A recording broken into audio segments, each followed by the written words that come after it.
When someone asks you, what do you do? What's your response to them? I think you've basically said it all in the introduction. That whole thing, you just like, Yeah. that's the elevator pitch. Yeah. No, but the one sentence would be I am a music artist. I have to distinguish artist from music, music artist, and I also have to distinguish um, like music artist from musician.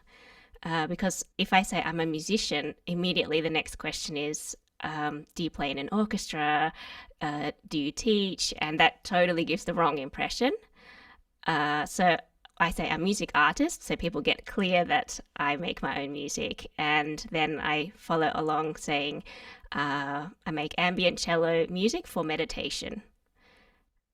And if they don't know what ambient music is, then I go on to explain that I have some effect pedals and a loop machine, and that kind of transforms the sound. And then it focuses more on making the sound more like a texture and focusing more. Yeah, it sounds more like a soundscape rather than individual notes where everything has to be perfect, like in classical music. So, yeah, that's the I longer version. If I were you, I would like always have like some headphones around and just say, "Hey, don't even just listen, close your eyes and just experience what it is." Because I think your music and the work that you do is so experiential in the best way that sometimes it might even, I can imagine, be hard to explain like the power of someone listening to the type of music that you share. And so I love stories of people who have taken their unique art and have woven their own path, right? It's such a unique path. I don't think you could have went to college for ambient cello music, meditation, wellness, right? There's not a simple career path to get you from here to there. So I'd love to hear when you started playing cello, and was like a meditation spiritual lens always a part of your life, or did that get brought in at a different time? I've started to play cello when I was 8 years old, or actually, I think it might have been even seven, but 8 years old. And it was already my second instrument. So I started with piano, and my parents wanted me to play an instrument that could be played in an orchestra. So um, as I was so young, I didn't really have strong ideas about what that instrument could be. But my parents said, "Oh, actually, a family friend knows a teacher nearby. She teaches the cello and the flute." So basically, I had a choice between cello and the flute. And I went there to watch someone else's lesson, and it was clearly the cello. Since then, yeah, I played 10 years of classical music, and that became my instrument. So I dropped the piano quite soon after, realizing it was just a difficult instrument, actually.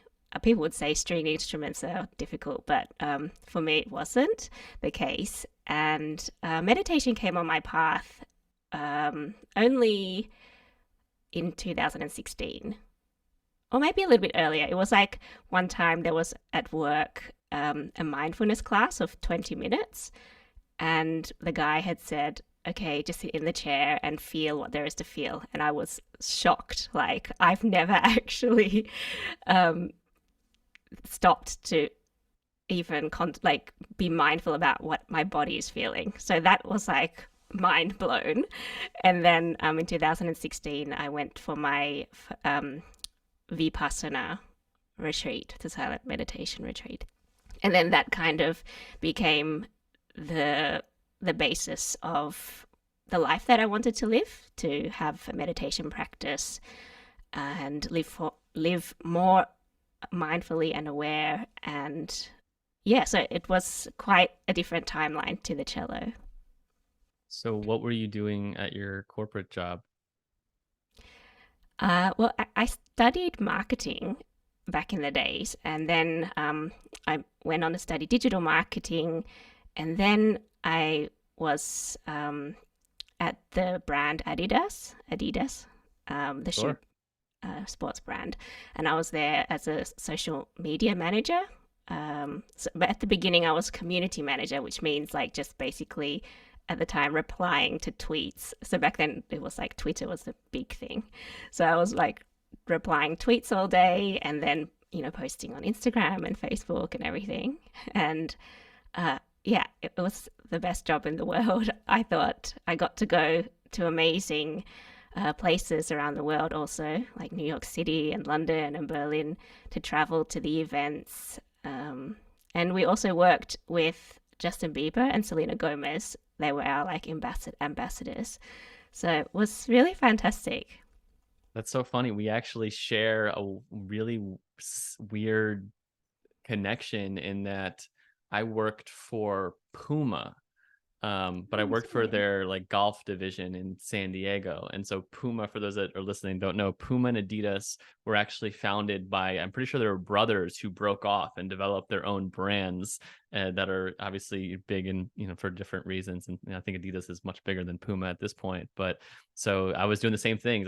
Got into marketing and going to different events. So that's kind of funny that we share a really interesting kind of similar background at that point. So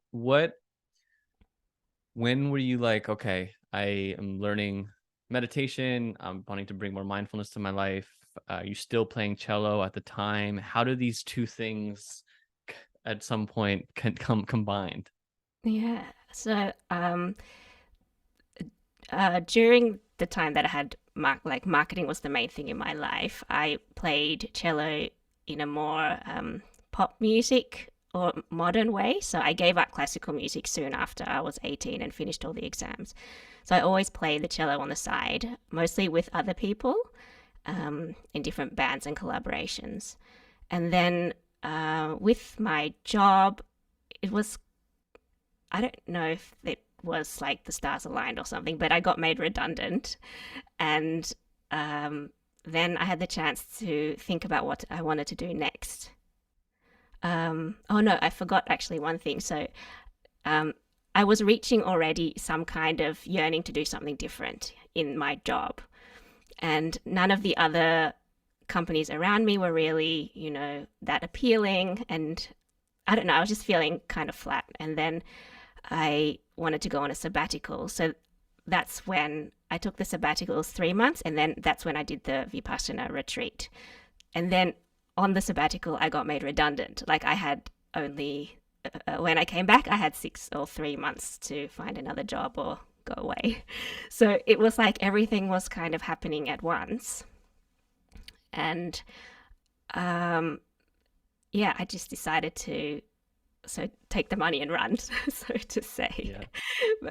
And I didn't want to just do the same thing at another company. It just really didn't inspire me to do that. And I thought I really want to be closer to music.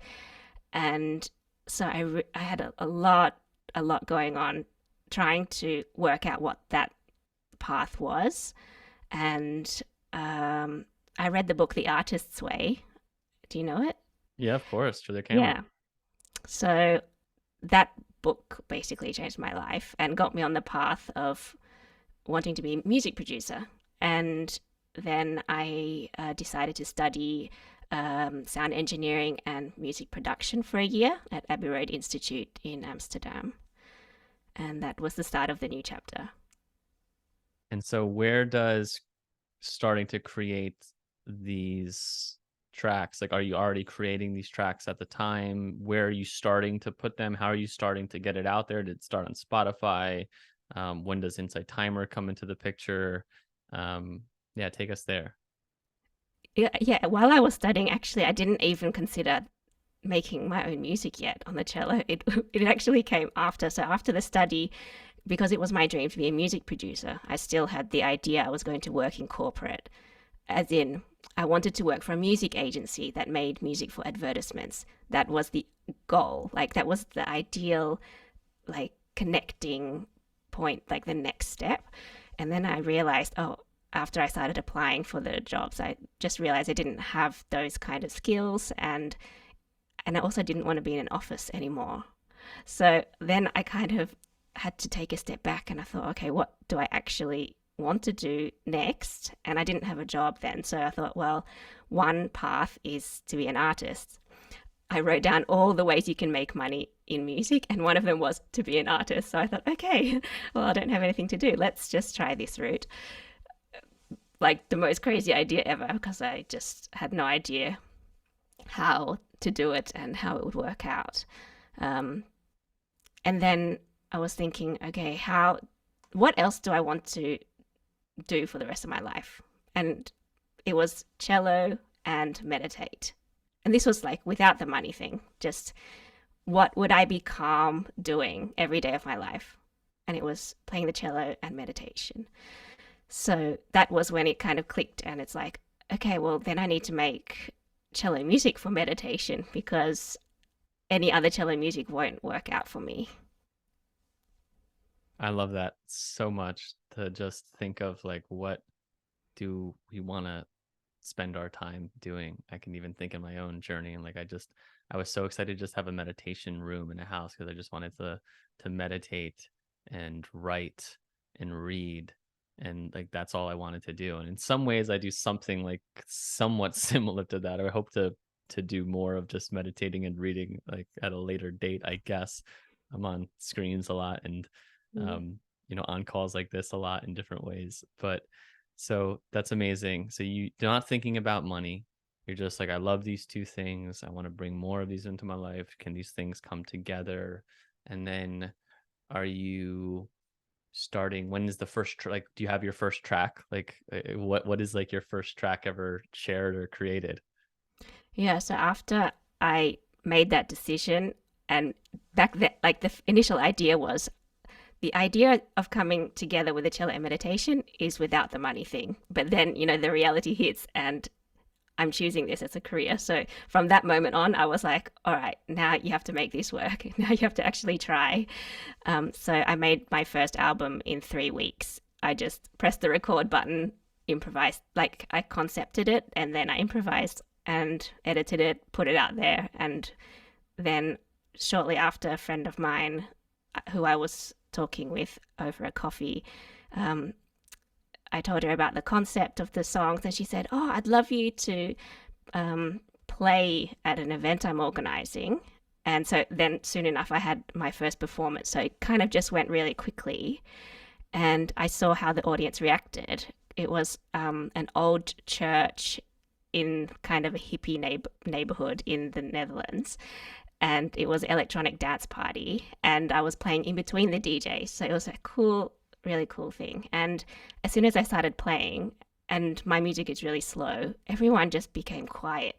And I thought, this is exactly what the audience should be like. I just hate audiences that are loud, and I just didn't want to play to audiences like that anymore. So as soon as I had this quiet audience, I was like, okay, something is happening in the room, and I just have to keep going. So yeah, that was 2019, and from then on, I was just performing a lot and doing any performance I could in yoga studios, small festivals, just getting myself out there. I even did home concerts for up to 10 people, like regularly. Um, and that was just the beginning. Such a beautiful synchronicity to like start on this, get this opportunity. And yeah, I can see people being in that trance. Literally, I mean, you're kind of in meditation in some ways is creating that trance state. I could see that being a really cool buffer in an EDM show for sure. So how long did it take you to support yourself financially and like actually monetize your creativity now that you were like, okay, I need to make this a career? Did you cut back on things? Like, did you have savings saved up where you can kind of be okay for a little while? Like, what did that look like? Yeah, that first year was really tough. Like the year before was when I studied, and I had already the buffer and everything. But then the actual 2019 was really tough. I was playing sometimes for free, sometimes donation based, sometimes at the yoga studio, just really small amount. Didn't even cover my Uber. So it was really tough the first year. And um, I don't know if this is, yeah, the stars aligned for me. But during the pandemic, that was actually when I started to be able to support myself, because I got a couple of great opportunities, and they changed my life. Tell us more. Yeah. Well, the first was I told you I was doing some home concerts in my apartment, and they were through Airbnb. Um, an old neighbor of mine was offering Airbnb experiences, an experience. So it's like a tiny thing of Airbnb that nobody really knows, No, I'm but familiar with it. Yeah, definitely. it was an idea that I had just to be busy and to show that I was busy.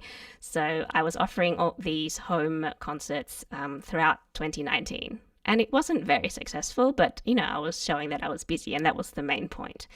And and practicing my craft, that was the other thing.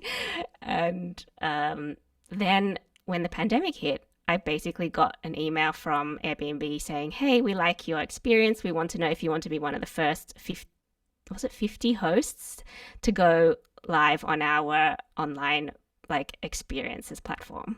And I was like, hell yeah, I don't have anything else to do. And all 50 hosts that got signed up, we were just thrown into the world. And we were all busy for months, like booked out day in, day out for weeks. So it was really exciting, but also very scary as well, because like it was so draining, and you didn't know when to stop because you just didn't know when the pandemic would stop either, or like when Right. online things would change. So that was the first, and then oh, luckily it kind of died down and I got my life back. I could actually take a weekend.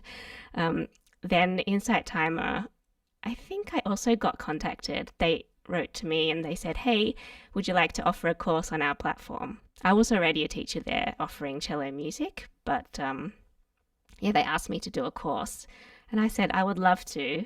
And so my first course was chakra cleansing with deep cello, and that was a real hit. They just promoted me like to the whole community, and it got picked up really well. And that was another thing that really changed my life. Yeah.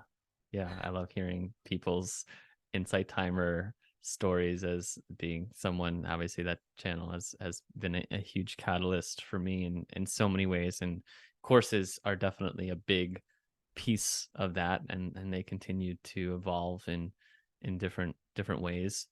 I'm curious, what, if you're willing to share, what does Airbnb pay for something like that? Like if you're doing like an online, or did you choose the price for the, they ask you of like, hey, what do you want to charge for this, or is it like per head? I'm just there's a curiosity in me. Yeah, it's per ticket, so or per group. So in the beginning, I did public sessions. That's per ticket, like per person, and then right now I've pivoted to only doing corporate virtual experiences. So I don't do any public ones anymore. And then I set a group price for the group size, and then Airbnb take a cut of that. Gotcha. Okay. So it's like they take like a percentage It's of a your booking own. fee. Yeah. Yeah. I mean, and you're still doing those Airbnb experiences now. Yeah, it's crazy. I don't really look for more gigs, but people like corporates are still booking. I don't know about the public stuff. Maybe it's still going as well, but I'm still getting booked from Airbnb, and also on my own website. I get some like people who rebook me from the pandemic times, and so it's really a huge help in terms of my revenue streams. I think that might be helpful to just put a pin on for a second. And I know some people on here, maybe they are coming at this as musicians and wanting to like, well, how do I find a way? I like meditation, I like wellness. I want to bring this into, I want to make a living. In corporate wellness, I'm actually doing a corporate wellness thing tomorrow. So I'm also curious for myself of, not that I'm going to bring in a music, a instrument that would probably not go over too well, but I'd love to hear how you structure those sessions. I mean, is it 45 hour? Are you playing for that long and having just people relax? Is there kind of different experiences, workshoppy things, journaling? I know you have a course with journaling as well. Is that something you bring in? So I just love to hear, because I think it might be helpful, how a musician or a an artist, music artist would structure a corporate wellness experience? Typically, I offer 1 hour sessions, and then in the beginning, it's more like just meet and greet. And then I introduce the experience, what they can expect, and I invite them to get their space ready, um, just to get somewhere cozy, get their headphones, And are and they lying down for this? it's really up to them. I don't Up to like them. to set rules because they might be in the office, they might be at home. I try to keep it quite broad. Um, and basically, I'd start with a small guided meditation, just close your eyes and breathe with them. And then at the moment, I'm structuring it with 3 pieces. So every piece I do a prompt.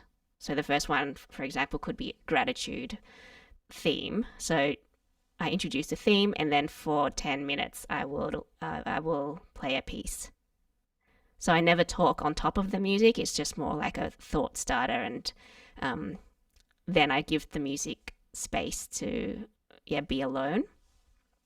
Yeah. Um, and then sometimes I get customization requests. So for half-hour sessions, and typically if the client wants something else, then we work together. So one client has asked for journaling, specifically journaling workshop, and others just want like one piece as an introduction to a conference or whatever. So I'm really flexible, and I always ask them what kind of themes they would like, if they feel like inputting as well. Yeah.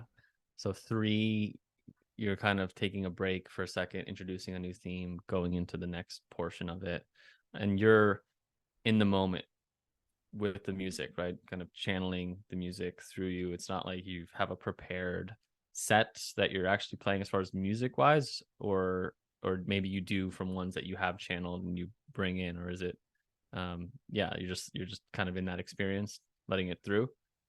Yeah, at this point of my artistry, let's say I'm not pre-recording anything. In the beginning, I did to help me a bit, just in case something went wrong. I still had something to, Of stick course. stick Yeah. to. But now I'm more confident to just make the loops alive and just let everything fall, let the chips fall. Yeah, so beautiful. So I'm curious what your parents, since they wanted you to, or maybe guided you to do play instruments that might lead to an orchestra, um, what do they think about your current career path at this moment? It's strange. Yeah, because even though they would want me to play in an orchestra when I was young, it doesn't mean they want me to be a musician as a career.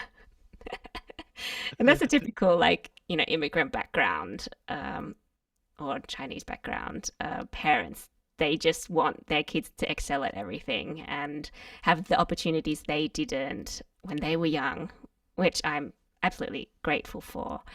Uh, but then when it comes down to it, they would really prefer their children to do something more practical in Sure. business or law or be a doctor or, Yeah, the big Um, three. Sure. and studying music, I mean, studying marketing was my own choice. At first, I wanted to combine it, but didn't work out through the universities and the course choices. And I'm really happy with that, actually. They didn't offer any, like back then, the choices for music courses were very old school. Now it's different.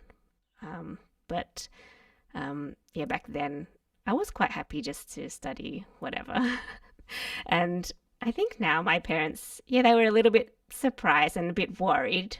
Still are a bit worried, actually. Not in the sense of that I'm not financially stable, but it's more that they see that I work a lot, and I'm, it's you always have those emotional up and downs because it's not that steady every time.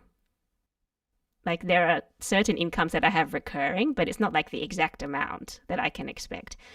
And then Right. some things work more and some things work less. So it's just like I can feel that they are a bit worried about that because I get anxious as well. It's not easy all the time. So what are the revenue streams of a person, a music artist doing the things that you're doing? Insight Timer, your Airbnb gigs, you have Spotify. Obviously, that's kind of diluted for sure, I'm sure. But yeah, I'm just curious how you piece it all together. Yeah, well, you've named the three biggest ones. So yeah, Okay, Insight Timer, the corporate gigs, and believe it or not, Spotify is paying me pretty well these days. amazing.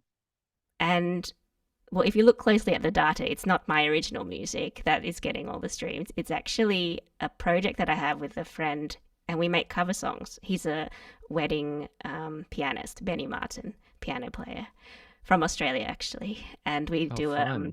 a yeah cross continent collaboration. And he really helped me. So he was already like established before I joined him, and after we started collaborating, a year later, the algorithm kind of, was starting to pick up our songs, and they're just like going off. That's So, amazing. yeah, I'm really happy about that as well because it's fun too.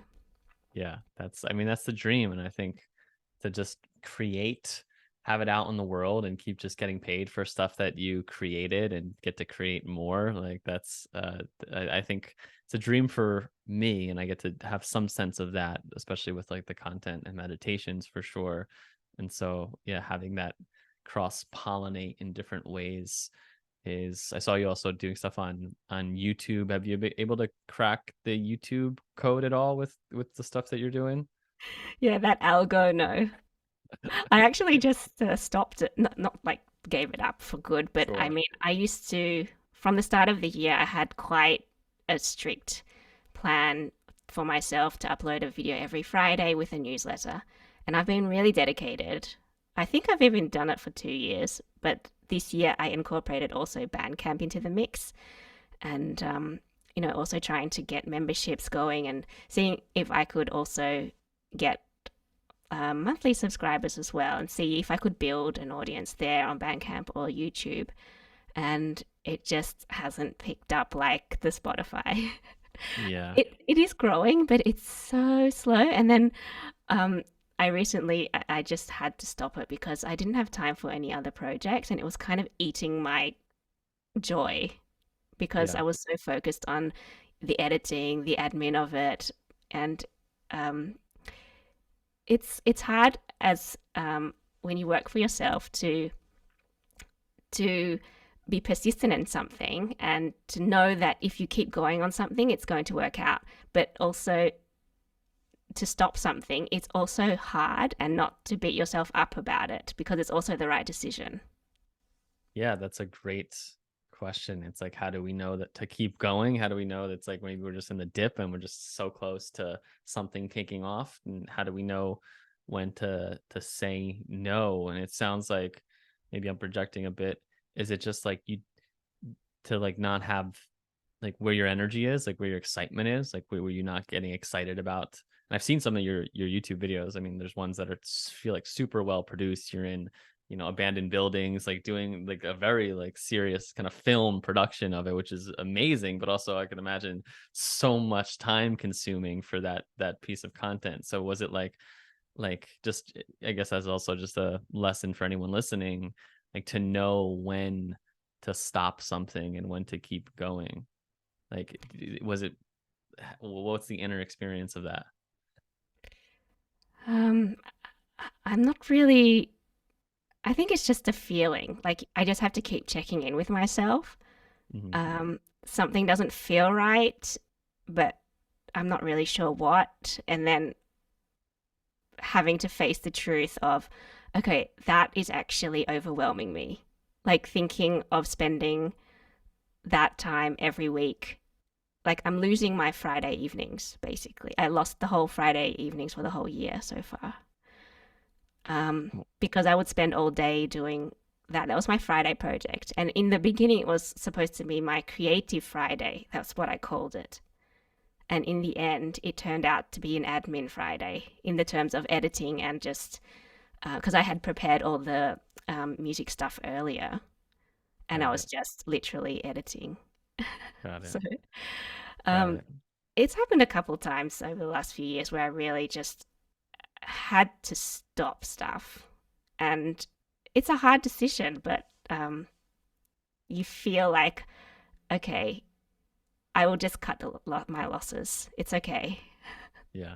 Yeah, we only have so much time. I mean, we only have so much like energy to focus on, and especially if you have like three, you're juggling so many different things to have like another ball in the air. It takes effort. I'm curious about your marketing background. Has that had an impact in what you're able to do now? Like, do you have any insights in marketing that you've been able to use on your own in your however you share, whether it's on social media or otherwise? Like, has any of that transferred? I think so. I think some people are also just very good at social media because they're like native to it and they use it a lot. But I actually learned a lot in my job. And also, one of the main things that I was doing was building community. And that's something that I've like started to do as well in my own business. So I have a community, and I call them the Wong family, and they're Wongies, and so everyone's a Wong, and it's just something that I brought like from my job actually, seeing the So, value of community. and do you have that hosted on Insight Timer? Is there another platform where you have like a group that you're engaged with? I know Instagram now has broadcast channels. Like, do you have multiple places where you're cultivating community? Oh, actually, not really. I just have a newsletter, but then I told you I just stopped that one as well. So, in Got it. general, it's just like I know they're out there, and Gotcha. Got it. yeah, I got it. Right. If people are watching it, yeah. then that's like part of the family. I totally get that. And that's a lesson. I don't know if you know Pat Flynn at all, but he writes about a lot about building community. But if you can give your community like a name, I think his is, I know he runs a podcast called Smart Passive Income. And I think it's something with his last name too. Like Flynn's I don't know what it is, but giving your community a name just kind of creates some sense of cohesion and identity that can be helpful in cultivating yeah, building an audience and cultivating community. And I like this. It's been something I've been thinking about. When we think of community, we often think of that sense of people all knowing each other, but in this world sometimes it's like our community is almost broader, where those people don't have to know each other. Because I think a lot of people, I know I get burnt out trying to think of having a group of people that I need to cultivate and continue to have connect or make it valuable to be in a group space. But I like just thinking about community as you shared it, in just this broader sense of just almost like the brand that you're building. Obviously it's not like a traditional community, but there is a similar, it's a similar feeling that people are having with our stuff that we can see, but they might not necessarily see it with others. But I find that that's helpful. I don't know if I'm making sense. um Yeah, there are definitely people who know each other from my community. Like they join the YouTube lives or the live streams on Insight Timer, or in the pandemic I had a group and I was very active at that time. So there are definitely people who know each other, and I know a lot of people as well by name, and I even met one from Insight Timer who visited Amsterdam, and some people email me after every, not every, but sometimes after my newsletters. So I really can get personal with the community. yeah, that's great. What skills have you found most important as a solo business owner? I think, and the word that you mentioned before was mastery. So the most important thing was I'm a master of my cello. You have to be a master at something in the business, like otherwise it's just not going to work. So the most important thing for me as an artist is I need to be good at what I do, and um, I did study for 1 year at the audio school. So then I was also able to record and sonically be able to create the sound that I wanted to hear. And that was important for me as well. So playing the cello and that skill of being the audio engineer and recording artist. But with that said, you can also outsource those things too. But for me personally, that's my success story, that I can do everything myself, and then I don't have to be in the red, constantly paying people to do everything. And for the rest, I think skills are just more soft skills, like um, discipline and persistence, like I mentioned before, consistency. Taking action is a big one, um, and being curious, always willing to learn, adapting to change. Like these are all, I would say, on the top of the list. So there are a lot of soft skills that you need. Oh, and networking. Really, it's so valuable to be able to connect with people, and build that kind of bond. Even if it's a loose bond, it doesn't matter. I've had so many opportunities just because I met somebody at that event and we connected on Facebook 10 years ago. Yeah, that's been my word this year. And it's also, I know we were talking before we aired, like it's been my excuse of this podcast is like getting a chance to network with people in many ways. And not to say that like I need opportunities to come from it, but it's just been fun to like poke my head out. I feel like I've been in my own world, and this year has been a big just connecting with so many different people and so many different lenses or around this work or around people that are running their own businesses. I love that you emphasized the best thing for your business is to have a kick-ass product. Like if you have a really good product, if you have really good food, that's people are going to tell other people about your food. Yes, we need the sales and marketing, we need to get ourselves out there, but just really honing in on, yeah, like have a really good thing, love doing that thing, do the things that you love in your business, even if you can outsource it, especially at first, is I think an important for everyone to just, oh, is my product as best I can. As I say this, there's also this counter argument of not perfectionism, right? Having that there's this term of minimum viable product, that sometimes we have to not to just get the stuff out there to get response back. So there's also, that's a way to build your great product. You mentioned taking action and learning and adapting. Is there a story or a time where you took action, it didn't work out, maybe it was gut wrenching, some kind of failure that you've learned from that might be supportive for others to hear? Oh, I'm constantly making not I wouldn't call them mistakes, but constantly making things that I'm learning from. And just what you said, I've learned, and I'm a perfectionist, but I learned very early on, or I was determined not to let perfectionism trip me up. So even with the first album, I was like, I'm pretty much okay with it at this level, like 80%, or maybe okay. No, it's probably a little bit more because it was my first album. The rest are a bit less, maybe. But I released it, and immediately I've noticed a mistake. I was like, oh no, like the fade outs are not like, I won't go into the technical thing, but yeah, the fade outs were wrong. And I was like, oh God. And then I released the second album, I think a year later, or even the same year, can't remember. Oh shit. Oops. I'm not so sure I'm allowed to You swear. can curse here, it's fine. Um, We're explicit meditation teachers. oh yeah, I heard you say that on the other episode. But I actually put the wrong title in of the album, and I submitted it, and they wouldn't change the title. And Oh I didn't man, want that's to so bring it. I didn't want to frustrating. pull it off because I'd already told everybody and did all this like promotion on Instagram. Like, okay, it wasn't that much, but I felt like it was a shame to pull it down if people were already listening. So I had the wrong title for years, and I only was able to change it like this year. Oh my God, it wanted to be that title, I guess, right? Like it's like this is what it wants to be.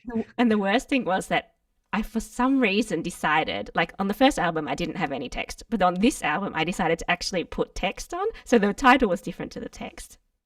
Oh my gosh. Stupid. What was the title and what was it supposed to be? Oh, it was cello music for sleep was what it was supposed to be, and that was written on the album. But because you know, every time I did a performance, it was called cello meditation concert. So I always just my fingers always wrote cello meditation. So I wrote it as cello meditation for sleep, which is it works, but it just wasn't what I wanted. Right. Yeah, totally. Totally. That's funny. So you are solo, do you have anyone working with you? Do you outsource? Do you have an assistant? Like how have you at that point yet? Or what does that look like if you do have one? I've been thinking about it probably for 3 years already to get my first intern, not even an intern, but I haven't been able to pull the trigger. and Interesting. Yeah. and it's it's really tough because you can't possibly do everything by yourself. And all the books that I read, especially about business, it's about scaling is only possible if you outsource. So I know it's like the next step, but I just can't do it for various reasons. Um, and yeah, so I'm really a lone wolf sometimes, and it I wouldn't necessarily advise it. Like I would say, if you are happy to collaborate with people, like do it. Yes. I think when I started outsourcing, just to give you, I guess, my own Yeah, I'd experience, it love was to hear. definitely the such a game changer, and I'm so grateful. And to the two people that would be listening to this, Lester and Joyce, thank you for your work in ways, because with this podcast I don't think I would be able to edit it, or I just not I wouldn't be able to it, but I wouldn't want to spend the time editing, doing all that back end stuff. Like I love just getting to come on here, talk to cool people, sending it out, and then it all gets done in the background. So I definitely would recommend, if you feel like you're at a clutch point. I found it extremely helpful in my journey. You mentioned business books, and I'm also wondering if there's been investments, whether in coaching, business, books that have been helpful for you in building and growing and just continuing to grow what you're doing. Yeah, one book I can recommend is The Company of One. I think it's by Paul Jarvis. It's a kind of newer book, but it's quite solid, and it just basically, even if you're not solo, even if you own a company with employees, the concept is more about um, you know building everything slowly and not just relying on big injections of cash, because that's not sustainable and it's more volatile. So building a business with the mindset of a company of one, even if you're a startup or have employees, that's like more successful in the long term. And there are many other great Great tips in title. the I book. love the Yeah. title. It's so good. And further from that, I have, yeah, I did invest. So after the studies, that was the biggest investment. But after that, I've, wanted to invest in other things to improve and to get to the next level. At first, I bought a 300 euro online course from, it was like an Instagram ad. I got sucked in, Got it. Got it. Was it and I was good? like, it was good, but it turned out to be like, all the stuff was really difficult, and I couldn't do all the automations and make all those website funnels by myself. And then I got uh, kind of baited into another coaching program, also about funnels, because I thought, okay, scalability, and I was just only thinking about growth. And I fell into this other coaching program, which was $5,000 actually. And this is one of the things that I really had to just pull the plug. I went through, I don't remember how many months, but it just wasn't for me. And it was hard for me to, part with that money as well, and to kind of say, I don't want your help. Like this, I'm going to keep going and go without the funnels. And I realized I'm just not ready for it. Like, and the growth mindset is not what I need to focus on right now. And I think that was a big learning. Like, I really need to just focus on the things that are working and build my catalog. And that's how I'm going to feel more free and more joy. But the moment that I started to focus on the growth and trying to implement new technologies and trying to learn this and learn that, like, I just felt like, okay, I'm going more and more away from my artistry. And Mm. it's just leading me down the rabbit hole of like what the company of one was saying to like against. Don't make these huge investments and like throw money into paid social media ads. And I think paid ads work, and I have friends that they work for, but it's just like I couldn't personally commit to the strategy that they had proposed. And Y- yeah, it was tough, but Yeah, I that's think I would frustrating. just keep on going in my own way. Yeah, but those big money, not for us things. I've had a similar, different but similar experience in investing in a coach, and um, it was fine, but it wasn't what I was hoping to get, or wasn't at least the ROI on what I invested. And so those are often the best lessons, like when we feel the pain of making kind of mistake, and then okay, well, what is it that really, why did I do this? And for me, in that one experience, I was doing it out of a sense of like vanity. Like I thought this person, was popular, and I didn't want to miss out in some way. Like there was this FOMO access, when I've also done coaching where it was like, a lot of money, but expansive and excited. And so I always tell people to really check with your intention. Like, why are you doing it? What's the underlying thing? Like, are you doing it out of a sense? And it's a tough thing to deal with, right? Because we learning things that we don't have, right? So there is a sense of deficiency sometimes, but really just checking with, are you excited about spending time to implement funnels and Facebook ads and stuff? And I'm actually considering Facebook ads right now. I'm in that process in that way. But I find a litmus test for when you ask yourself, when is it right to invest in something? There's a few ways. It's like, is something really exciting you and enthusing you? And then the other aspect is, I know for me, it's like when something stops working, there's a clear pain point that's like, okay, I need to figure out another way to do this. And um, you know, there's the concept in entrepreneurship of like, who, not how. So instead of asking how do I do this, ask who knows how to do this, that can help me and help me a lot easier than me doing it. So something to think about when you're thinking about investing in coaches, whether it's business, personal, marketing, ads, all different things. They're amazing, and I suggest it. And I'm biased because I do coaching, but it's something to constantly just think about, thinking of your intention beforehand. So if you were to give yourself business or personal advice as you starting out, if you were to look at yourself at the beginning of your journey, maybe just like having the idea of bridging cello and meditation, is any, I mean, you might have already shared it in this talk that we've had, but is there any things that you can tell a young version of yourself to look out for, to do differently? And I'm sure she had to do everything she had to do and it was all perfect, but what might you say to her? I think just the reassurance to keep going, because sometimes I would literally wake up and I was thinking, like in 2019, I was like, what am I doing? You know, and I never gave up, but it would have just been nice to have someone. I mean, I actually also had people around me, close people, loved ones as well, to support me. But um, yeah, that's the only thing, just that support, moral support. I think the rest I did pretty okay.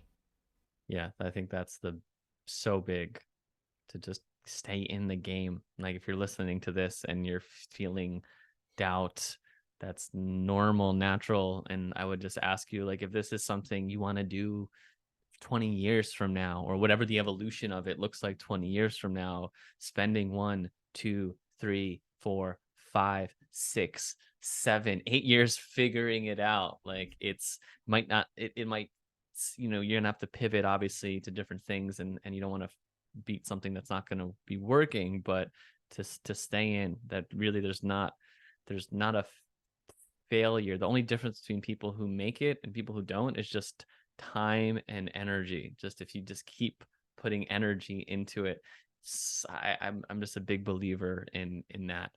um Janice, do you have any tools? I know you mentioned a business book.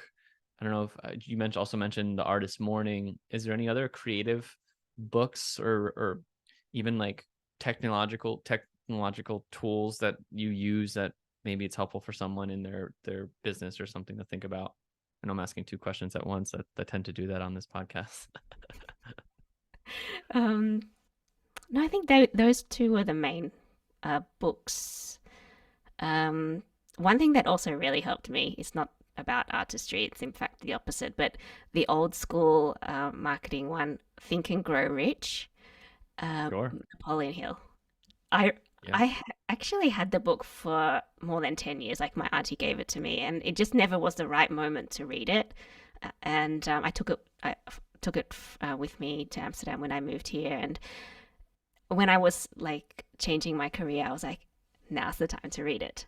And it literally was so good. Not the tone of voice. Like, I really hate that kind of blasty capital letters, like shouting thing. And it's very like male dominated, like only successful males in the Yeah. last, I Yeah. don't know, Yeah. century. So there are a lot of things that I don't like about it, but that's beside the point. But the concept, like the actual concept and the story is like, I think one thing you almost said the exact quote, but it was, there's no such thing as failure. It's just people who give up. And that was really powerful to me. And so as soon as I decided, okay, I'm going to make it as an artist, I worked my ass off to try to get it to work. So some people, they think they work hard, but yet they're not networking or they're not upskilling or like they're just, they don't see the possibilities. So I think that was one thing that I did that um, kind of paved the way. Always showing up, like constantly working, but also showing my work and like being present. So people always knew that I was busy. They knew me and they also knew my work too. That's the only three things.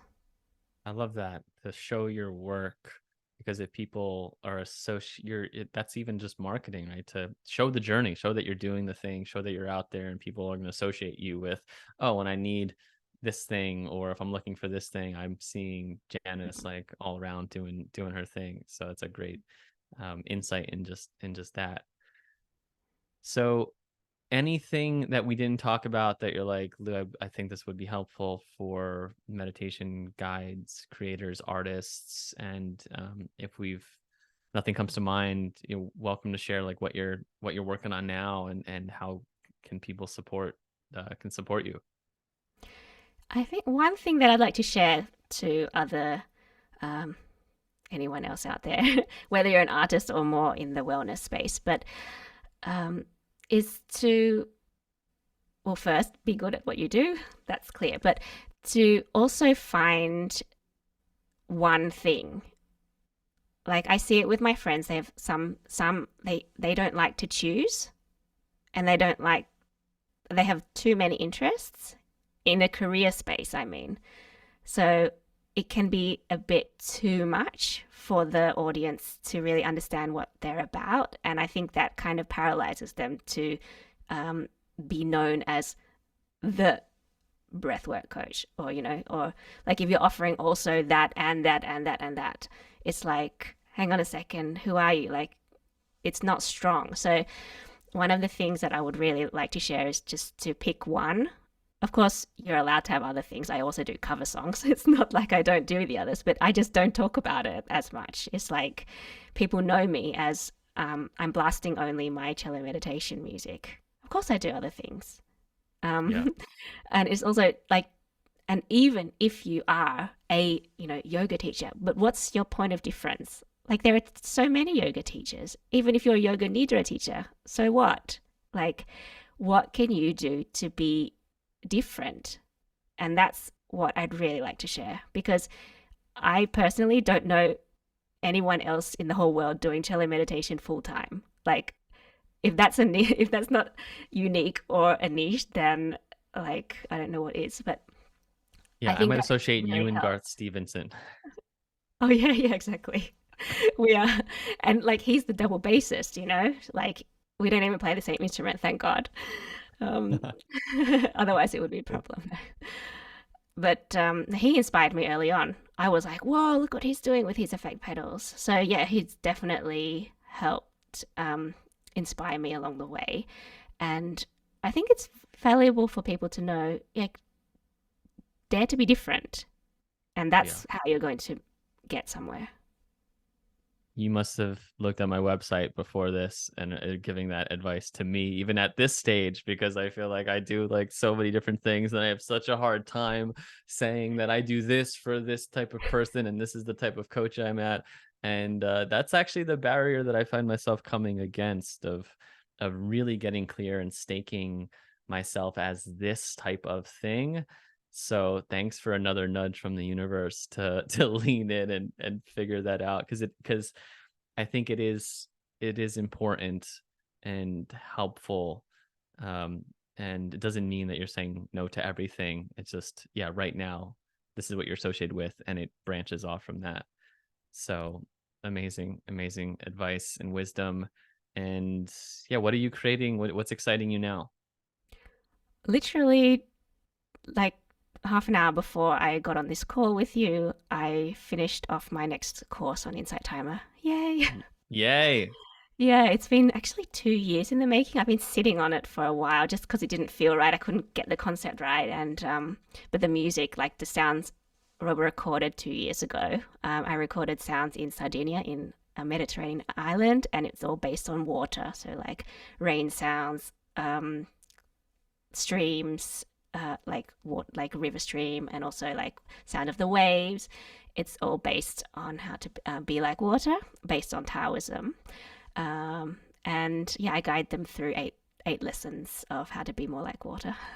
So cool. What's the title? Would you have a title I yet? think Or you it's still just like that, yeah, how to be be like like water. water? I just can't, I couldn't think of a better one. So I think that's just going to be it because I've already recorded. I mean, I finished it, I've I know uploaded it, I've and done in that that, before where I've and recorded, I've said the name of it, but like then I want to exactly. change the title. But like I've just talked about the name this whole couple of days, and yeah, I feel you on that.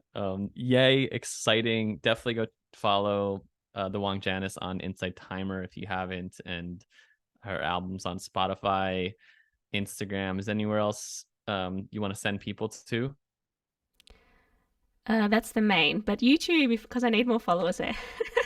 Give her the boost to get back on YouTube. She's got some Yeah, great there's no videos. motivation. Get her a viral video so it gives that little spunk of like, okay, maybe there's something here. All right, Janice, thank you so much for joining. This was so fun. I knew it would be.